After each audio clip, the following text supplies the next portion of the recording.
Assalamualaikum warahmatullahi wabarakatuh. Alhamdulillahillazi bi ni'matihi tatimmus shalihat. Salatu wassalamu ala sayyidis sadat wa ala alihi wa ashabihi ahlil fada'i wal karamat.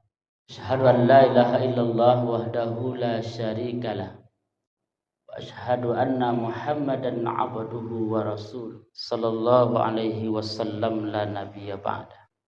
Allahumma salli wa sallim ala hadzal nabiyil karim sayyidina wa maulana Muhammadin wa ala alihi wa ashabihi wa man tabi'ahum bi ihsanin ila yaumiddin, amma ba'd. Kembali kita bersyukur kepada Allah Subhanahu wa taala atas rahmat dan karunia-Nya. Pagi ini kita masih diberikan kesehatan oleh Allah untuk melaksanakan ibadah salat subuh berjamaah. Salawat dan salam kepada Rasulullah Muhammad sallallahu alaihi wasallam. Allahumma salli ala sayyidina Muhammad wa ala ali sayyidina Muhammad. Pembahasan kita pada pagi hari ini adalah disebutkan dalam hadis yang diriwayatkan oleh Sahih Bukhari dan Sahih Muslim. Salah seorang tabi'in, bukan sahabat. Tabi'in adalah orang yang tidak bertemu dengan Nabi, tapi bertemu dengan sahabat Nabi. Namanya Masruq ibnul Ajda. Masruq ibnul Ajda. Meninggal di Kufah, Irak tahun 63 Hijriah. Beliau pernah berguru kepada Abdullah bin Mas'ad. Kemudian beliau bertemu dengan Bunda Aisyah. Siti Aisyah, istri dari Rasulullah sallallahu alaihi wasallam. Ya ummata, wahai ibunda, wa aswajuhu ummahatukum. Hal rawa Muhammadun sallallahu alaihi wasallam rabbahu. Apakah Nabi Muhammad sallallahu alaihi wasallam pernah melihat Allah? Kemudian dijawab oleh Bunda Aisyah, laqad kaffa sa'ari mimma qulta. Merinding aku mendengar pertanyaanmu ya Masruq. Kemudian beliau lanjutkan dalam hadis ini, man haddasakahunna faqad kadzab. Jika ada orang mengatakan 3 perkara ini kepadamu ya Masruq, maka dia berdusta. Faqad kadzab, maka dia berdusta. Kalau ada terangnya dewa orang berkata 3 perkara ko Bapak Ibu, faqad kadzab, maka dia berdusta. Yang pertama kata Bunda Aisyah, man haddasaka anna Muhammadar Rasulullah sallallahu alaihi wasallam ra'a rabbahu. Kalau ada orang mengatakan Nabi Muhammad sallallahu alaihi wasallam melihat Allah,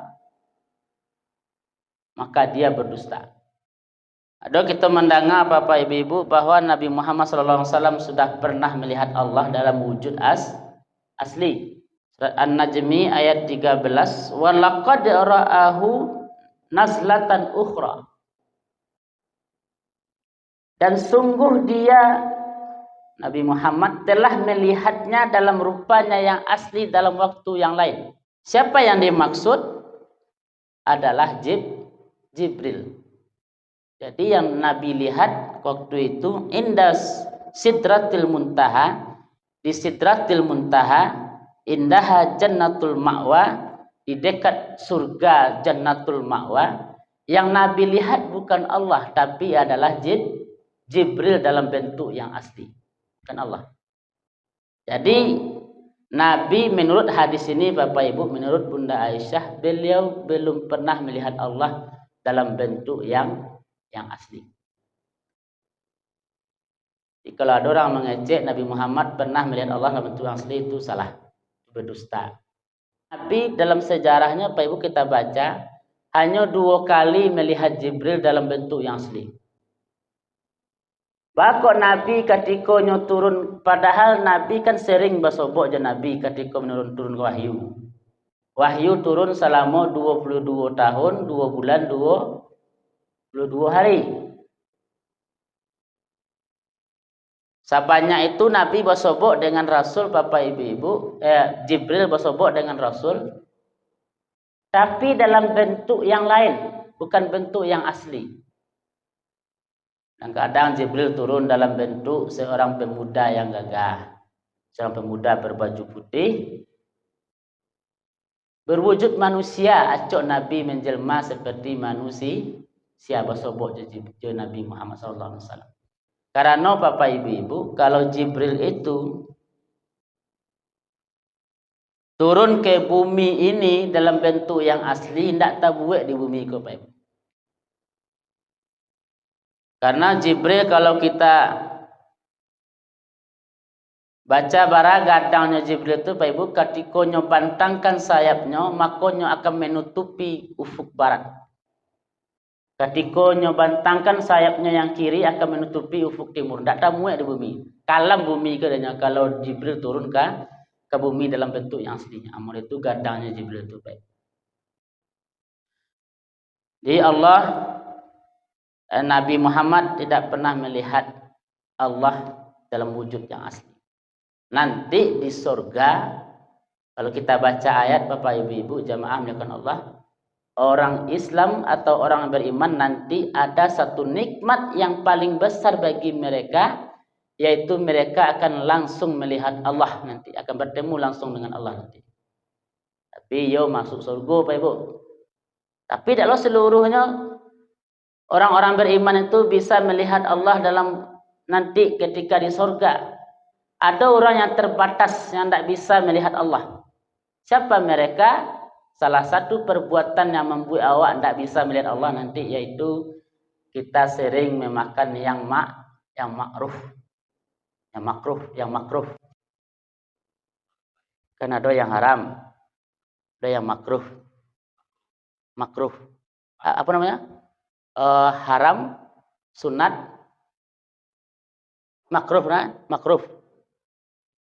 Ya. Contohnya yang makruh itu Pak Ibu, kan merokok, kan ada orang mengecek fatwa, ada yang mengecek merokok itu makruh, ada yang mengecek haram. Ya. Jadi kalau sering kita memakan makanan yang makruh, maka akan terhijab nanti ketika kita bertemu dengan Allah Subhanahu wa taala di dalam surga. Lalu apakah Nabi Musa pernah melihat Allah? Nabi Musa juga tidak pernah melihat Allah dalam wujud yang asli. Ketika di atas bukit Tursina, Nabi Musa hanya melihat cahaya Allah. Ketika Nabi Musa ingin melihat Allah, kata Allah, silakan lihat di atas bukit ada cahayanya. Carilah dari Nabi Musa cahaya itu. Pingsan Nabi Musa. Baru melihat nurnya Allah. Belum melihat Allah dalam bentuk yang asli. Jadi kalau memang Nabi Muhammad pernah melihat Allah dalam bentuk yang asli, tentu bisa diceritakan ke sahabat. Karena tidak ada yang ditutupi oleh Nabi. Dia artinya adalah bahwa Nabi Muhammad sendiri belum pernah melihat Allah dalam bentuk yang asli. Jadi ketika beliau bercakap-cakap di Sidratil Muntaha, ketika Nabi bertemu dalam peristiwa Isra dan Mi'raj, Nabi itu ditutup oleh tabir. Tabir itu tirai, Pak. Hanya suara Allah yang beliau dengar. Hanya wahyu. Itu yang pertama. Yang kedua dalam hadis ini, man haddasaka annahu ya'lamu ma fi ghad. Kalau ada orang yang berkata kepadamu bahwa Nabi Muhammad SAW tahu apa yang akan terjadi pada hari esok, faqad kadzab, maka dia berdusta. Kalau ada orang yang mengecek Nabi Muhammad itu tahunya apa yang akan terjadi hari esok, faqad kadzab, itu dia sudah berdusta. Yang mengetahui apa yang akan terjadi hari esok itu hanya Allah Subhanahu wa taala. Tapi pernah kita mendengar Nabi Khidir bisa tahu apa yang akan terjadi hari esok. Ketika Nabi Musa berguru kepada Nabi Khidir, kata Nabi Musa, "Aku ingin mengikuti perjalananmu." Kata Nabi Khidir, "Kalau engkau memang ingin mengikuti perjalananku, syaratnya cik, tidak boleh bertanya sebelum ambo menjalan sendiri," kata Nabi Khidir. Ketika tiba di tepi pantai, beliau akan menaiki laut, menaiki kapal. Naik kapal tu Pak Ibu lah tiba di ujung menyeberangi sungai.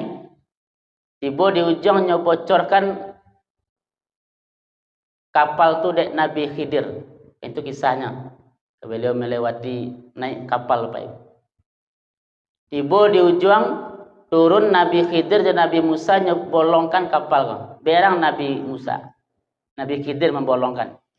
Kok dibocorkan lah nyotolongnya awak bocorkan lo kapalnya.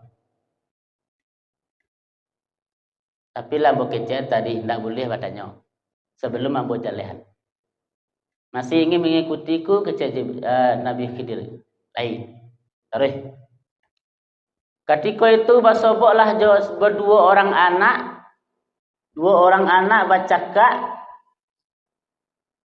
Kemudian salah seorang nyambil dek Nabi Khidir nyebunuhnya. Satu orang anak. Dan dua orang sedang bagalik-galik bapak ibu-ibu. Satu orang kau nyambil Nabi Khidir nyebunuhnya. Berang Nabi Musa cik. Bakok dibunuh anak ketek dibunuh. Salahnya. Berang lo Nabi Khidir lihat. Tak boleh padanya. Beko tanya. Beko mau kecewa jawab. Jalan cik lain. Kamu berpendek je ceritanya baik. Wasoboklah sebuah rumah reyot. Sebuah rumah reyot. Sebelum tu wasobok je orang menawarkan pekerjaan. Ketika ditawarkan pekerjaan dengan upah yang besar, Nabi Khidir tak namuh. Kemudian ketika bertemu dengan seorang orang miskin, rumahnya lah reyot, lah hampir rubuh, nyetolong dek Nabi Khidir membangunnya tanpa upah. Masih bertanya Nabi Musa, "Ya Khidir, tadi ada orang bagi upah, engkau tak namuh. Ini menolong cuma-cuma." Lah 3 kali Nabi Musa bertanya. Padahal tadi syaratnya kalau ingin mengikuti perjalananku tidak boleh bertanya. Sampai risiko perjalanan kita. Jalanlah Nabi Khidir. Yang pertama, kenapa aku bocorkan kapal orang ini? Seandainya orang kau balik nanti dengan kapal yang bagus, nanti akan ada kapal bajak laut. Bajak laut namun istilahnya Pak Ibu. Ketika nanti bertemu dengan orang ini, maka kapalnya akan dirampas dan orang ini akan dibunuh. Makanya ambo bocorkan kapalnya supaya dia tidak bisa balik.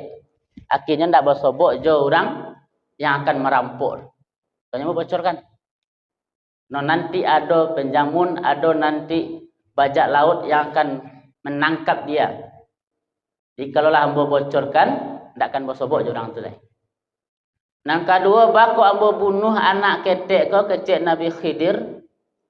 Karena nanti setelah dia dewasa, nanti dia akan menjadi anak yang durhaka kepada orang tuanya. Dia akan menjadi anak penjahat. Dia akan menjadi anak yang kurang ajar. Akan jadi pareman gadang lah istilahnya. Pokoknya ambo bunuh. Sebisa nanti dia akan membunuh orang tuanya. Yang ketiga, bakok ambo bangun rumah orang ko cuma-cuma karena dia sudah merawat anak yatim, beberapa orang anak yatim di rumah itu. Makanya ambo tolong. Bakok tahu Nabi Khidir apa yang akan terjadi hari esok? Biiznillah, dengan izin Allah. Allah yang mengejaan. Allah yang memberitahu, bukan beliau tahu sendiri apa yang akan terjadi hari esok. Termasuk baginda Nabi Muhammad SAW, Bapak Ibu-Ibu. Beliau juga tidak tahu hari esok. Bahkan pernah satu kali Nabi Muhammad sampai seminggu tidak turun-turun wahyu. Tidak turun-turun wahyu. Heran Nabi Muhammad bah kalau tidak turun-turun Jibril. Lah seminggu tidak turun-turun wahyu lah. Biasanya hampir setiap hari wahyu itu turun. Ketika Jibril datang, dia katakan kepada Nabi Muhammad, nyatanya oleh Nabi Muhammad, bah kau tak turun-turun engkau wahai Jibril. Kata Jibril, karena ada di bawah kolong tempat tidurmu ada bangkai anjing. Makanya ambo tidak turun-turun. Malaikat tidak masuk kepada rumah yang ada di situ anjing. Itu kata Jibril, Pak. Kau perlu hati-hati gitu, Pak. Malaikat rahmat tidak namuhnya masuk rumah kalau ada di rumah tu memelihara anjing. Jadi hati-hati kita yang suka memelihara anjing tidak masuk malaikat rahmat. Kalau malaikat rahmat tidak masuk malaikat maut, bah malaikat maut lain masuk. Yang tidak masuk malaikat rahmat. Kalau terang ada awak itu bu, oh malaikat tidak masuk kalau ada anjing dah. Nyakailah, pelihara lah anjing enggak sampai balik gua. Supaya tidak masuk malaikat maut. Malaikat maut tetap masuk. Yang tidak masuk apa Bapak Ibu? Malaikat rahmat. Jadi Jibril tidak tiba selama seminggu tu magih wahyu karena ada di bawah dipan Nabi itu bangkai anjing. Itu sebabnya ya Muhammad baku ambo nak turun-turun selama seminggu, Pak. Hanya calik Nabi ternyata iya ada bangkai anjing yang mati. Hanya keluarlah. Setelah itu baru lancar apol, Pak Ibu, baru turun wahyu. Jadi hati-hati kita kalau ada kita memelihara anjing tidak turun malaikat rahmat ke rumah awak. Kemudian ada yang lebih lama dari itu, Bapak Ibu-ibu, Nabi Muhammad hampir 1 bulan tidak turun wahyu. Tak tahu Nabi apa yang terjadi. Jadi artinya yang tadi itu Bapak Ibu-ibu, kenapa Nabi tidak tahu kalau ada bangkai anjing di situ? Karena tidak nyagi tahu di Allah sebelumnya. Berarti Nabi memang tidak tahu apa yang akan terjadi. Apa yang sudah terjadi dan apa yang akan terjadi. Selain diberitahu oleh Allah Subhanahu wa Ta'ala. Pernahlah 1 bulan tidak turun wahyu, Pak Ibu. Apalah kejadiannya, Pak Ibu?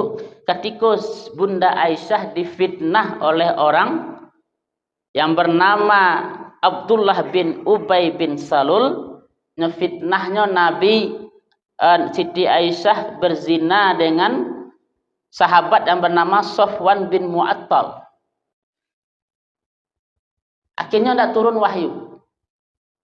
Barunya kita tahu dari Allah kalau Siti Aisyah itu tidak pernah dia melakukan hal seperti itu. Ketika itu Siti Aisyah tersesat. Beliau pergi ikut perang dengan Nabi.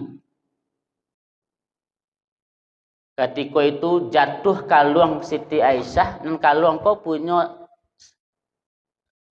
kakaknya yang bernama Asma. Saudara perempuannya. Jadi nyocarilah Dek Siti Aisyah turun dari onta. Kira tersesat beliau. Basobo karena harilah malam beliau masuk ke dalam sebuah rumah. Nabi lah lewat. Taruh. Rombongan terakhir Nabi waktu itu ada nama sahabat beliau Safwan bin Mu'attal. Tampak Bunda Aisyah kau dia. Nyocarilah Bunda Aisyah kau, nyuturiknya Bunda Aisyah kau ke rumah tu. Di situ yang nampak Dek Abdullah bin Ubay bin Salul. Kecelah Dek Aisyah kau berzina dengan Safwan bin Mu'attal. Marah Nabi. Nabi tidak tahu kebenarannya. Padahal waktu itu Safwan kau cuma majak Bunda Aisyah, biarlah ambo kawani pulang. Karena harilah malam dia ambo kawani pulang sampai ke Madinah. Tak tahu Nabi kalau apa yang terjadi itu Bapak Ibu. Setelah itu sebulan setelah itu baru Jibril magih tahu kalau seperti itu kejadian sebenarnya. Sebulan tak turun wahyu waktu itu. Tak tahu Nabi Pak Ibu.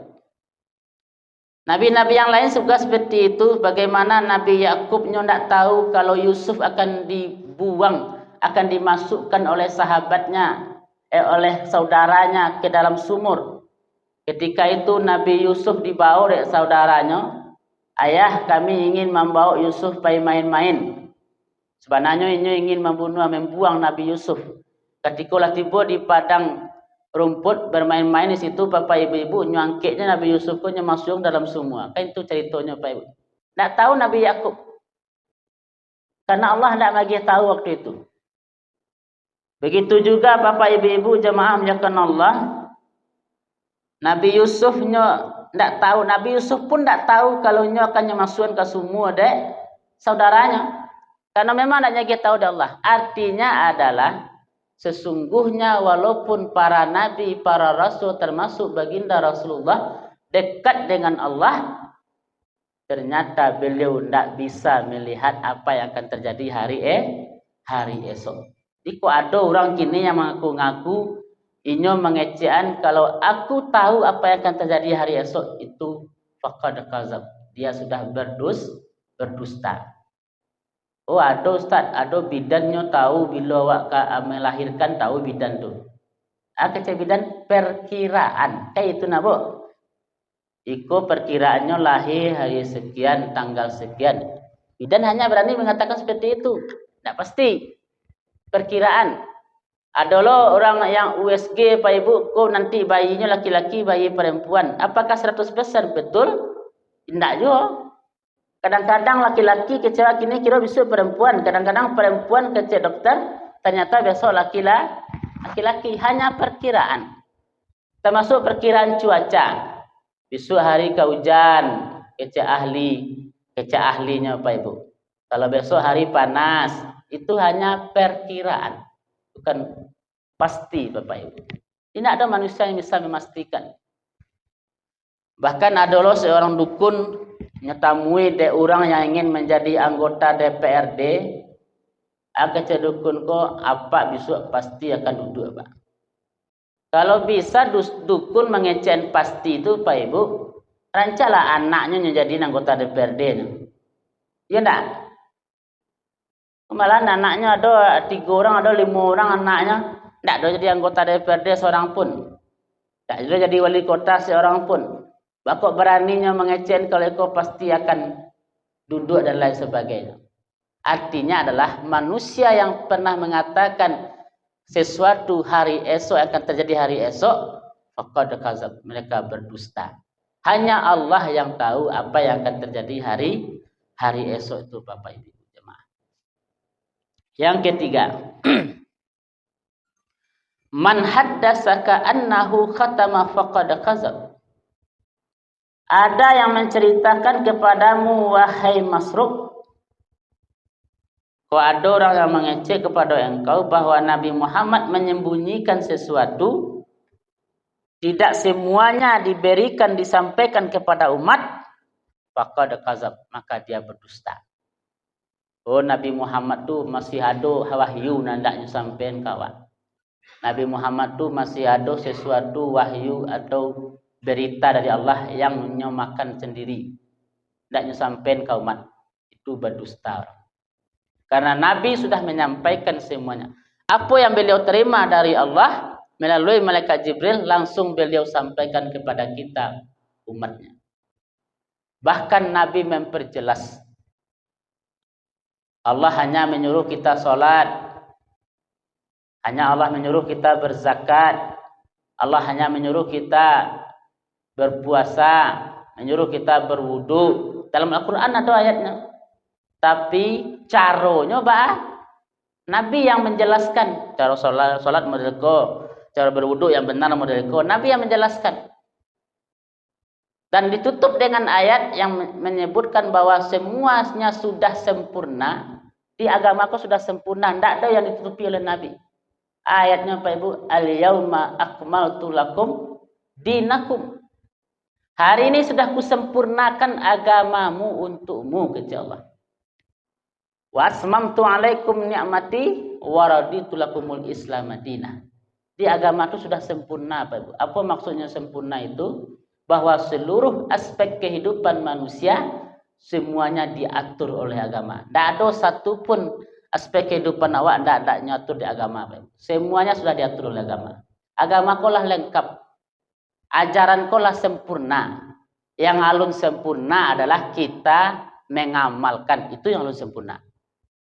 Ya enggak? Kalau agama kolah sempurna, kita yang mengamalkan yang alun sempurna. Ada orang masih separuh-separuh, sembahyang sekali-sekali. Ya. Subuh sembahyang, zuhur enggak. Asar tinggal, maghrib lain. Itu yang belum mengamalkan agama ini dengan sempurna. Tapi kalau Allah sudah menurunkan apa yang Allah turunkan kepada Nabi Muhammad, semuanya sudah diajarkan kepada kita, sudah disampaikan kepada umat. Hanya umat yang belum mengamalkan semuanya. Jadi kalau ada orang mengajian, ajaranku sebenarnya masih banyak yang disampaikan dari Nabi. Faqad kadzab, berarti mereka berdusta. Bapak ibu-ibu jamaah yang muliakan Allah Subhanahu wa taala. Itu 3 dalam hadis ini yang kita bahas. Sungguhnya man haddatsakahunna faqad kadzab, kalau ada orang memberikan berita 3 berita perkara kepada engkau, maka dia berdusta. Pertama tadi, kalau ada orang mengatakan bahwa Nabi Muhammad melihat Allah dalam bentuk asli, maka mereka berdusta. Kalau ada orang mengatakan kepada engkau bahwa Nabi Muhammad SAW tahu apa yang akan terjadi hari esok, faqad kadzab, mereka berdusta. Kalau ada orang mengatakan kepadamu bahwa Nabi Muhammad menyembunyikan sesuatu, belum menyampaikan seluruh ajaran ini kepada umat, maka sesungguhnya mereka sudah berdusta. Sesuai dengan hadis dari Masruq ibnu Ajda dari yang disampaikan oleh Siti Aisyah. Demikian saja, mudah-mudahan bermanfaat kita bersama. Subhanakallahumma wa bihamdika asyhadu an la ilaha illa anta astaghfiruka wa atubu ilaik. Assalamualaikum warahmatullahi wabarakatuh.